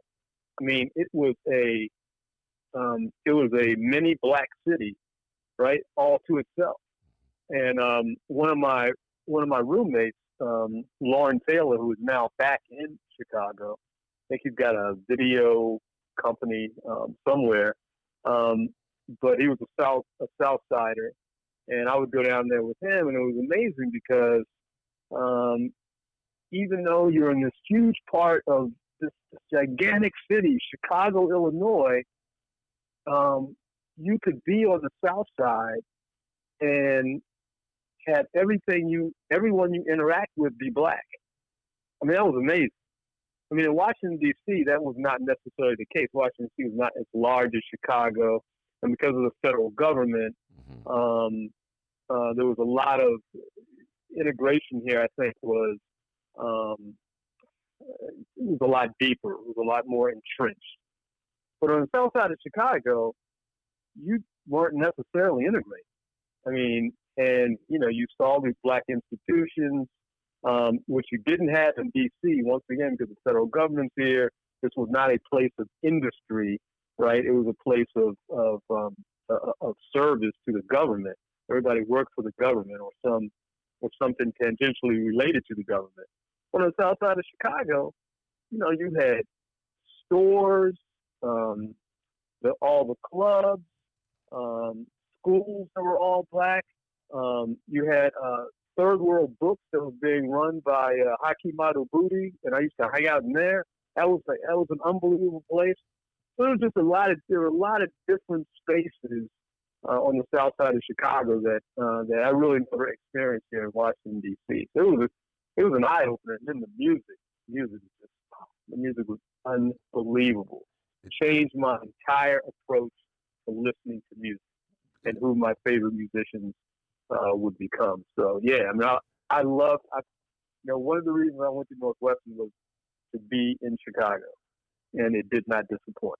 Explain the music aspect of that. How did it? What did you see in particular that changed your life? Specifically, the AACM, so which was the avant-garde jazz organization on the south side of Chicago. People like Moohol Richard Abrams, Lester Bowie, Leroy Jenkins, who played avant-garde jazz, violin. The Art Ensemble of Chicago obviously was the big group. Just incredible musicians like that. Fred Anderson, who had a club on the South Loop, the Velvet Lounge, was an incredible place for music. Douglas Ewart, just a ton of musicians, and they just had a different approach to jazz. Their approach to jazz was to marry it with African rhythms, with African drums, with African wind instruments, and to pull it together in just an incredibly different approach. And I just fell in love. I just fell in love with their adventure in music, and still to this day, it's really my favorite root of jazz. Incredible stuff. Now, all those times you were living in Chicago and venturing to the South Side and working the Loop, you were in Chicago, I think, for about 5 or 6 years, Kevin. My memory serves me correct. Did you ever have any negative encounters with Chicago police? Oh yeah, a few. One that was pretty memorable to me was I was driving downtown. I had a 280Z. I remember that. I remember. Yeah, that. you remember that? Had a cool little 280Z, great car. Yep. And I'm driving downtown, I think probably go to a nightclub or something, meet some friends. And I remember the store was iMagnet. And it was on the corner of Michigan and just about, was that Water Street, I think, maybe? It's right in the heart of the coast, right there. Mm-hmm. And I'm coming to a stoplight, and it's a busy Friday or Saturday night. And all of a sudden, I see these flashing lights just start coming out of both sides of my car. The next thing I know, cops have my car surrounded, and they're screaming at me to get out. And they have their guns drawn. And I'm like thinking, what's going on? Mm-hmm. So I get out of my car, and they take me over to the hood of my car and have me turned around and started asking me a bunch of questions. And I mean, it's right in the middle of Michigan Avenue. And I answered whatever their questions were. And of course, I'm startled because I have no idea what's going on. I know I haven't done anything. And my recollection is, I was pretty shaken. My recollection is they said that, my car fit the description of someone who had just been seen speeding from an armed robbery or armed encounter or something with someone. And of course, it wasn't me. And they searched my car, and eventually, they let me get back in my car and let me go. That was one. And another one was late one night on the south side of Chicago when I was leaving the club and I was headed back home. And I rolled slowly into a stop sign. I didn't stop all the way, and it was a residential boulevard, and it was a California stop, right? I didn't come to a stop, and it must have been 2:30 in the morning. And then I went on through the stop sign. I drive about another block, and next thing you know, cops pull up on me, pull me over to the side, ask me where I've been, ask me if I've been drinking, ask me if I have any drugs in the car, so forth and so on. I remember it was a black cop and a white cop. The black cop kept looking at me, but he wasn't really saying anything. And eventually, they just gave me a citation for going through the stop sign. But it was all the other questions that came along with it that were really unnecessary because I really hadn't been doing anything. It was literally a rolling stop at a stop sign in a residential neighborhood at 2:30 in the morning. So just let me go. But my worst encounters with police were in other places. New Jersey. New Jersey was probably one of the worst. Boston, when I lived there, I worked for the Globe. That was pretty bad. But yeah, you don't grow up escaping those troubling encounters. So yeah, no, and I would go ahead. Yeah, and I was going to say, in my first, I vaguely recalled this, but after my parents died, and I was cleaning out the house, and my father, I always called him the epistolary activist because he was always writing letters in protest. And I was going through his files and looking at stuff, see what I wanted to keep. And I found this letter that he wrote when I was about 12 or 13 years old. And he wrote it to the regional head of A&P Grocery Store, which is a big chain on the East Coast. And the letter was a complaint about security at our local A&P because apparently, and I really didn't remember this, but I had gotten detained by security guards for potentially shoplifting in the store, which was untrue. And my father was he was irate about it. He wrote this letter, and he demanded an apology. And then he had a line in the letter which said something like, how long is it going to be before a 12-year-old black boy can walk into a store and not be suspected of being a criminal? That's in like 1972, right? So that must have been my first encounter with negative encounter with law enforcement. And you don't even remember it, do you?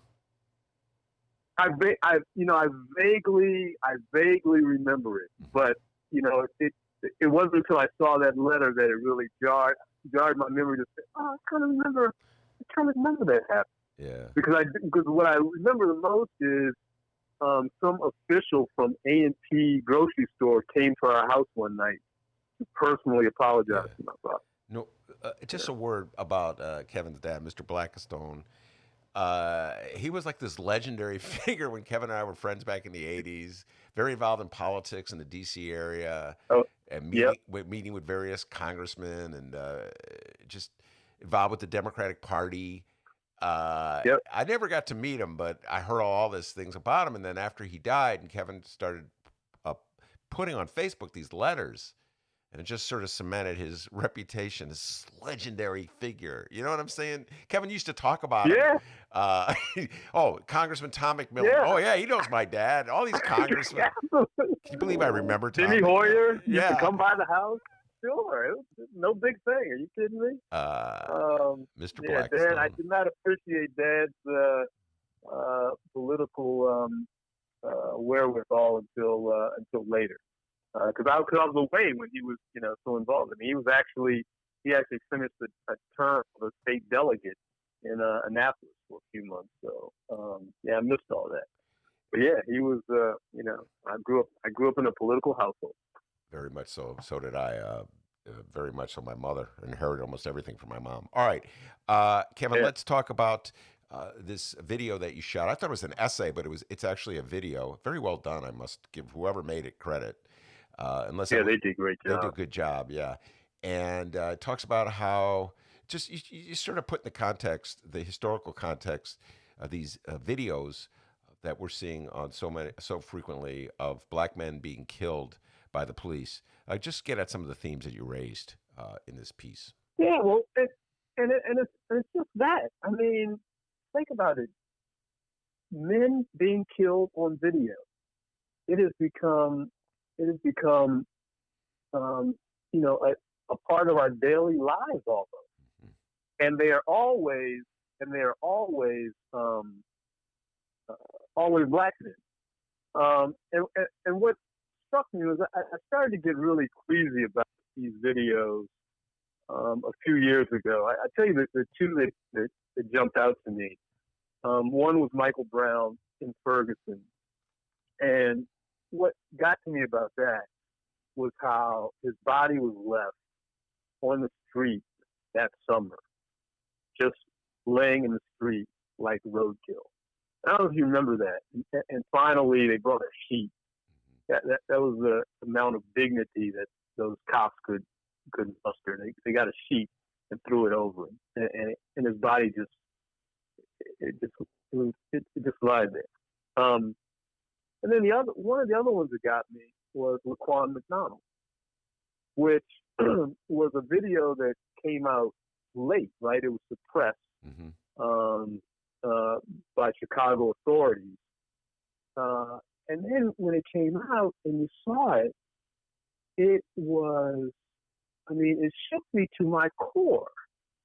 Because, and I know that anyone in Chicago can immediately envision that video is seared in your brain. You can see him walking and all of a sudden just shot and dropped to the ground. Like he was quarry, right? In a hunt. And they just really began to disturb me. And I just realized, they happen over and over and over again. And while I understand the evidentiary value of these videos, because slowly but surely, in some instances, they brought justice. But it seems to me they get shown so much that we don't even recoil from them, and it makes me question whether or not we as black males are viewed as human as everyone else. Because you never see that for anyone else. You've never seen white male citizens slain on your evening news. At least that's my recollection. We even had, up until the Obama administration, we had a government edict where we wouldn't even show the return of the remains of servicemen and women from war theaters overseas. And even though we would not know whether or not those remains were of a soldier of color or not. I think the idea was you're giving some dignity to the deceased, some privacy to their family, and that maybe that is what one of the things that was being hidden there was the idea that in some ways and somehow America was losing whatever war that was, right? Whereas if you flip the script and you look at these videos of black men being slain, they're not out of protest, although the people may be shooting them.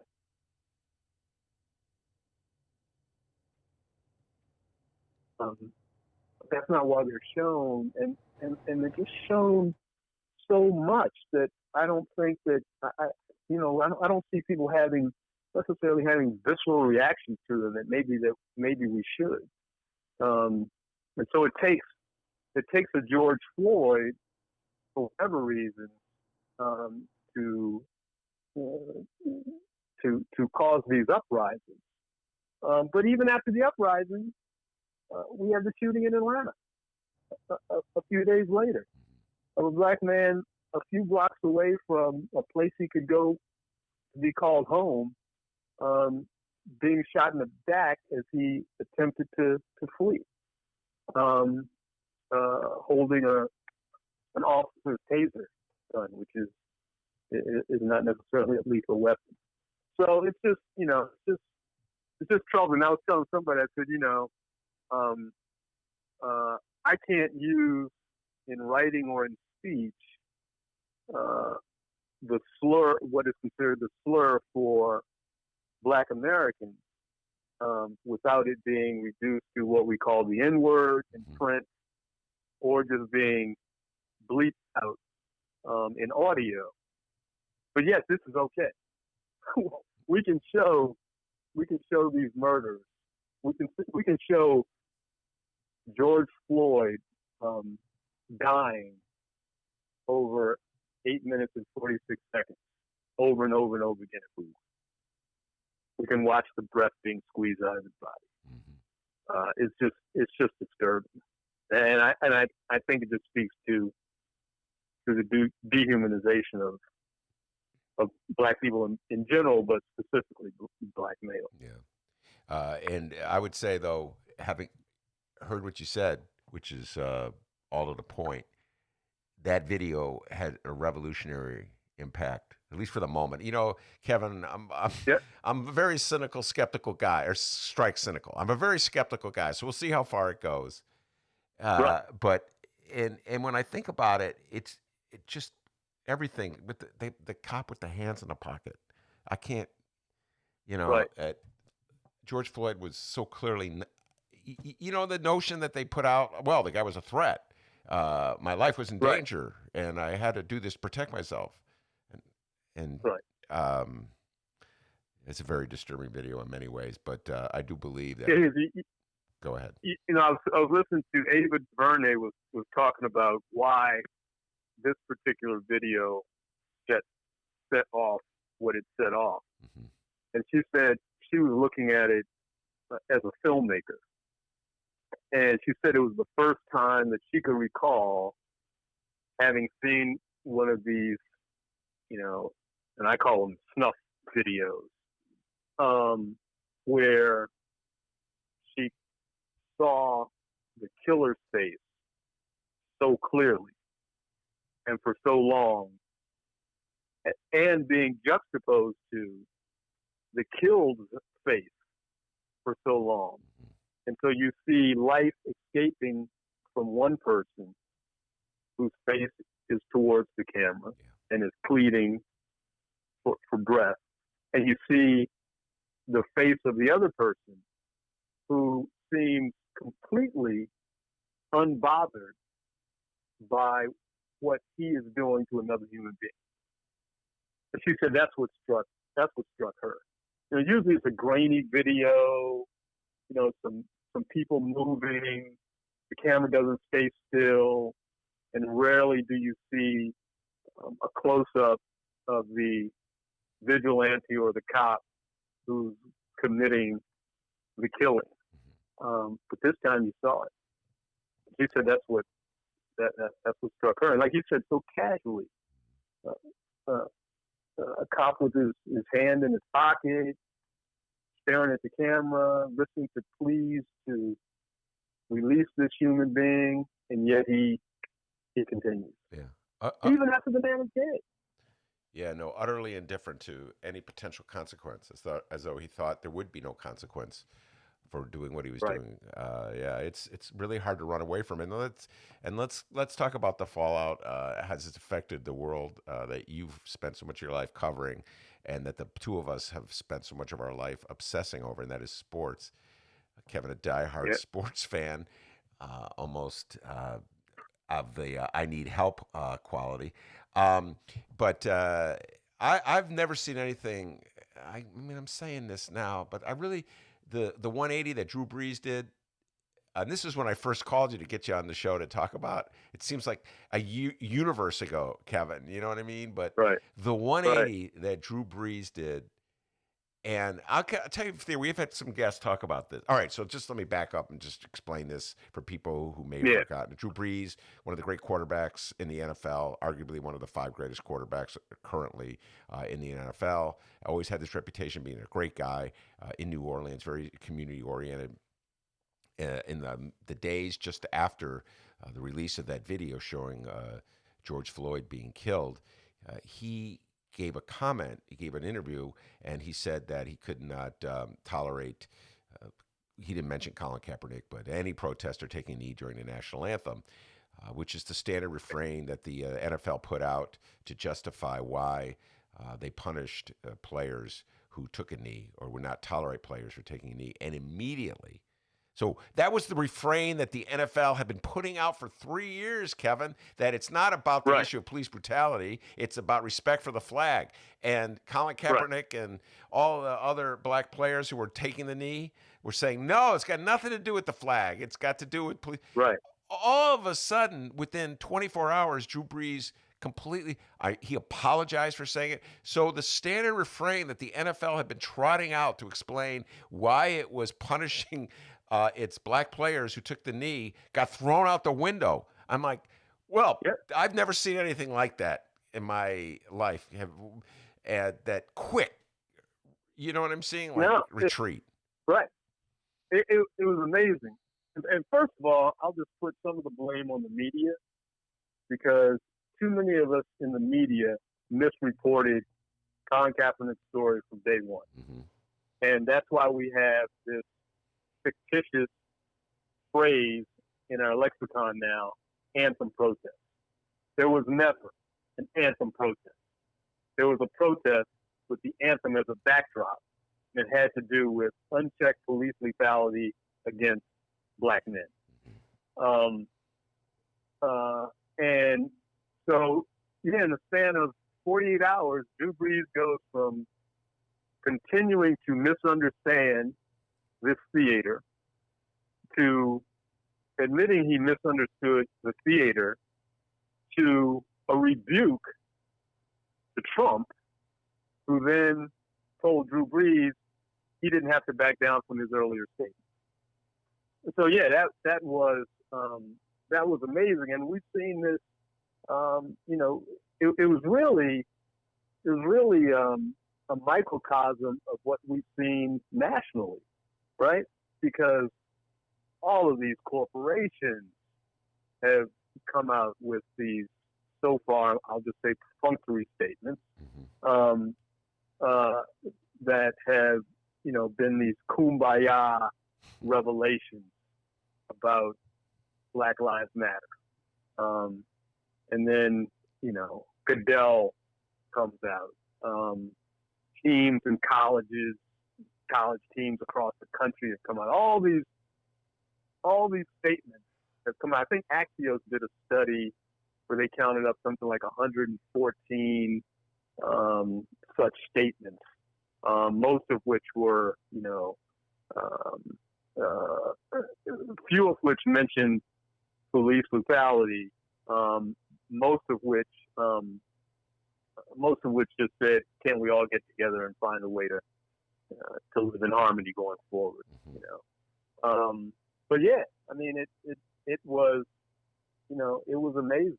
But I think the uprising brought people to their knees. Yeah. Let me just say something about anthem protests. You mentioned it, and I wrote it down when you said it. Yeah.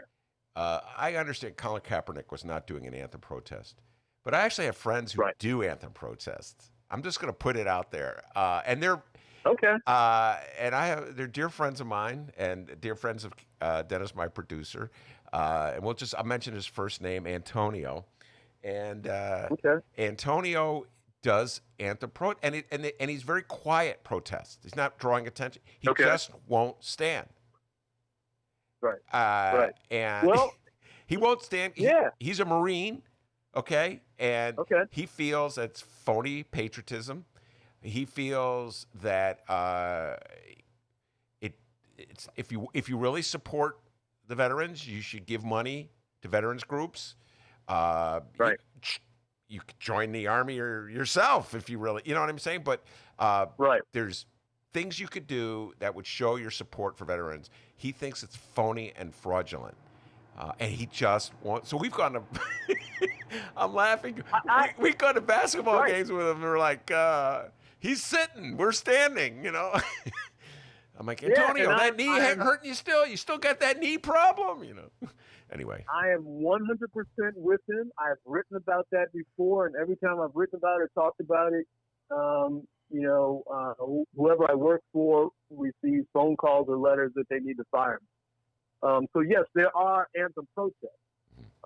In fact, you know, my father would often talk about how uncomfortable it was at times for him to stand for the national anthem. Jackie Robinson wrote in his biography that he could no longer stand for the national anthem. Rose Robinson, who was a great track athlete in the 1950s, she refused to stand for the national anthem. So there are protests for the national anthem. But in this case, Colin Kaepernick was using the anthem as a platform for his protest. Yeah. And then, of course, after that, then people started to look at the latter lyrics of the national anthem, which you know which supported, which called for the arrest and jailing of the progeny of enslaved Africans who would go to fight for the crown against the U.S. And would point out Francis Scott Key's views about slavery, his position on slavery, and then they would use that as a reason to protest against the anthem. But so yes, you can do both. Yeah. But to the point, your point, Colin Kaepernick was not doing a anthem protest. Very good point. No. All right, since we're on the subject of football, let's talk about the movie that you produced. It has to do with your beloved Washington football team. We won't say the name.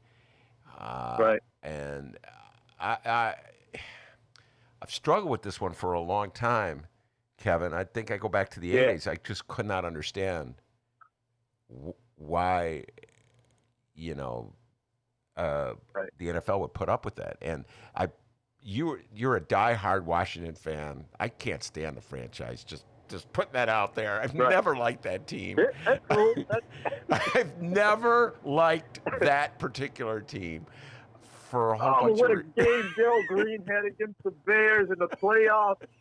Oh, returning that punt. Oh, God. Still took it to the house. Oh, that's fantastic. Go ahead. Anyway, that's part of the reason I can't stand that team. But, I mean, all right. Maybe there's some listeners out there who don't know the name of the team. They are the Redskins. That's their name. Right. I do not know how the NFL could tolerate a team named. Right. I just don't I can't comprehend that. Right. You had kind of an evolution on this subject, didn't you? Yeah, I do. I mean, as you said, I grew up here in the city. My family had season tickets. You know, I didn't go to church on Sundays. I went to the Skin game. I mean, there was nothing more I liked in sports than football Sunday to watch them play. And it wasn't until they were in their last Super Bowl in 1992 up in Minneapolis, and I actually went as a fan. The only time I've ever been to the Super Bowl as a fan. And I'm walking into the dome, and there's a commotion on a street corner. And I go over to check out the commotion, and it's some people who are identifying themselves as natives, pretty large group, and they are protesting the name of the team as being a racial slur.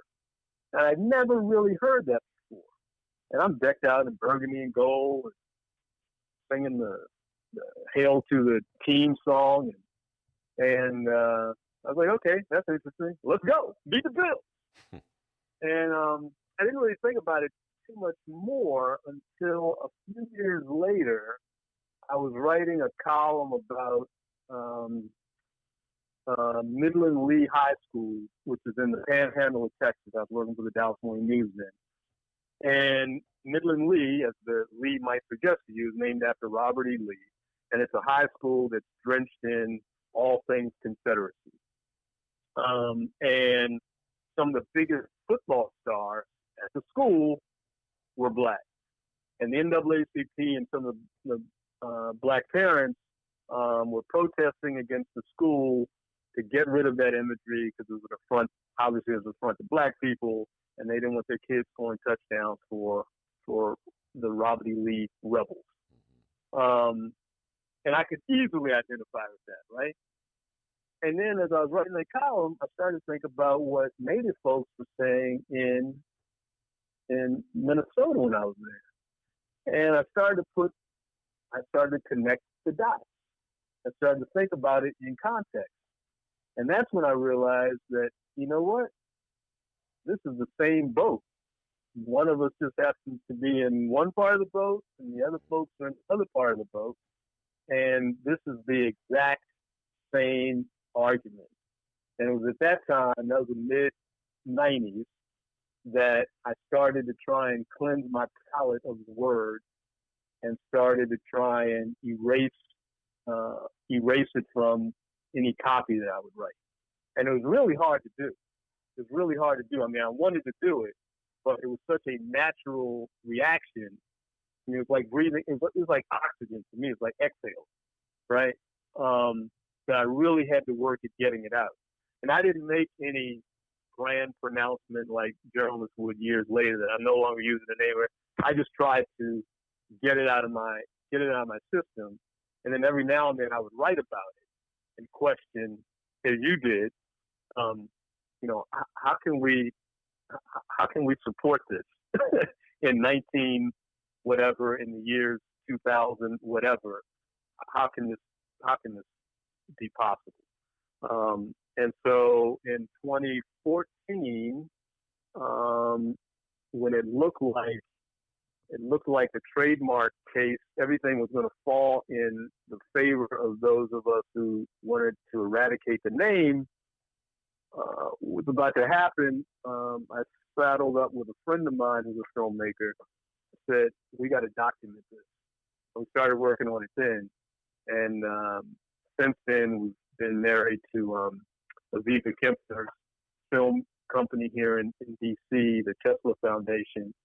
Aviva Kempner is, I don't know if you've ever met Aviva, you've probably seen some of her films, but she makes documentary films about Jewish heroes and heroines. Her last film was called, I think it's The Spy Behind Home Plate, which is about Mo Berg, the great Jewish catcher, who on the side was a spy for for what would become the CIA during World War II and the run-up to World War II. So she fell in love with it because she sees the owner of the team, Daniel Snyder, who is Jewish, as an anti-Jewish hero because he refuses to change the name of the team. And so that's what we're working on. I think we've got a lot of momentum right Yeah, so it's not ready to be seen yet, the movie. now. Not ready to be seen, but if you go to our website, Imagining the Indian, you can see the trailer, the 3-minute trailer, which is up. And we also have a 17-minute work in progress that will be released shortly. Well, I would say this to Roger Goodell, the head of the NFL. And I remember when it came out, what was his name? Donald Sterling or Sperling? I always get the middle initial. Donald Sterling. Sterling was just a complete and total and utter bigot. And he was the owner of the Los Angeles Clippers, and he was taped making some really disparaging remarks about, I think, Magic Johnson, the star of L.A. And was it Adam Silver, who was the head of the NBA at the time? Adam Silver had just taken over. Yeah, he had just taken over. I would say Sperling was out of the NBA within, I want to say 3 months. I could have the time. I could have it wrong, but it was pretty fast. The reaction was overnight. Yeah. So here's what I say to Goodell. You're the man in charge. You can order Snyder to change that name. And why you don't do that, I do not know. Actions speak louder than words. Go ahead. Mm-hmm. Yeah, because he works at the behest of the owner. And there is no momentum, no inertia among the owners to change the name. And they pay him $44 million a year, something like that, to steer the ship. And he has steered the ship as clear of this topic as possible. But it takes courage from people beyond the owners. I have tried over the years to get players who could in some way have some influence on this issue to say something, and they won't. Colin Kaepernick had said nothing about it. In fact, he had considered his name popped up as a possible quarterback option here in Washington. And I wrote a column then saying that he can't take this job. Not if he is who we think he is, who he's made us believe he is. If he's about social justice, he can't take this. He can't take a job. Sam Bradford, when he was a Heisman Trophy winning quarterback at Oklahoma, was celebrated on Oklahoma reservations because he had a pretty significant percentage of his family was Native. Mm-hmm. And so I called up Sam's family before the draft and asked if he would, if he would say that he would never play for this team because it was an insult to his heritage. Sam's never said anything about it. So, this is, athletes, I get easily frustrated with that because they know they have this platform. They know they have power that they can wield as a collective, and really they rarely do. Mm-hmm. Even with the whole Colin Kaepernick situation since August of 2016, except for the one weekend when several hundred players bandied together to denounce Donald Trump having called them sons of bitches, you could have counted on your hands and toes, on your fingers and toes, how many players had actually done something demonstrative like Colin Kaepernick in denouncing police brutality against black men in this country. So they have a long ways to go collectively as well in terms of speaking out and using the platform that they had to bring about change. If enough football players said they would not play for this franchise, but they find this disrespectful,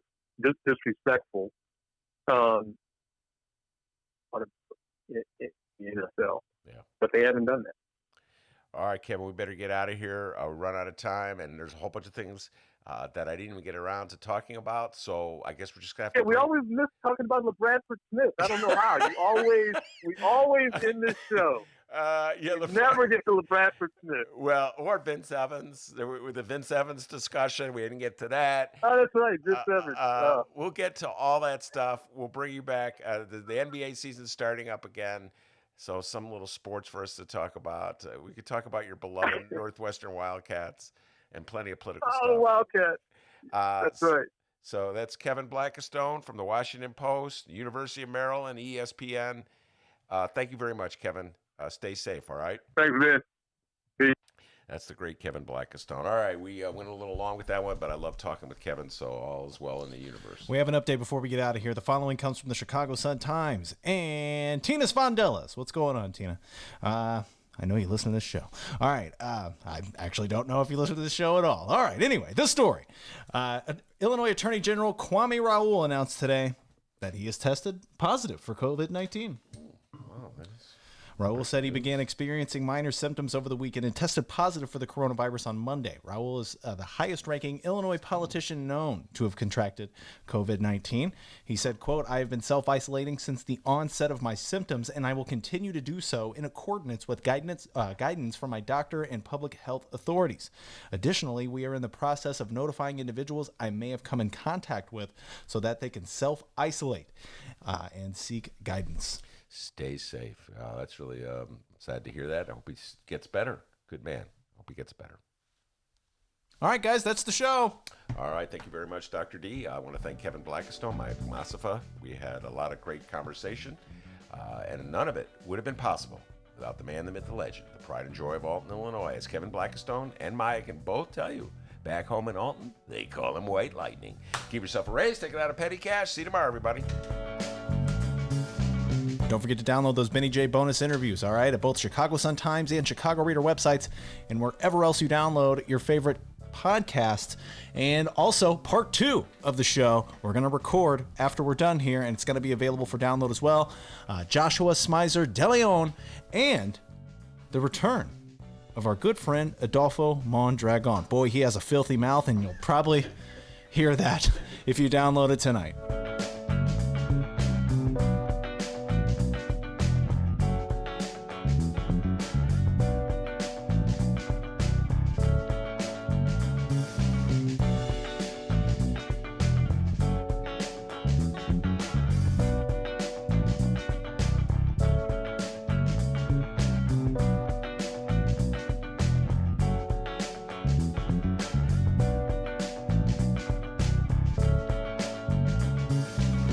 Big problems become big problems when you let small problems sit. How did you go from sharing stories over the years to deciding to write a book? Good question, Mayor. Good question. We will shut you down, we will cite you, and if we need to, we will arrest you and we will take you to jail. That's correct.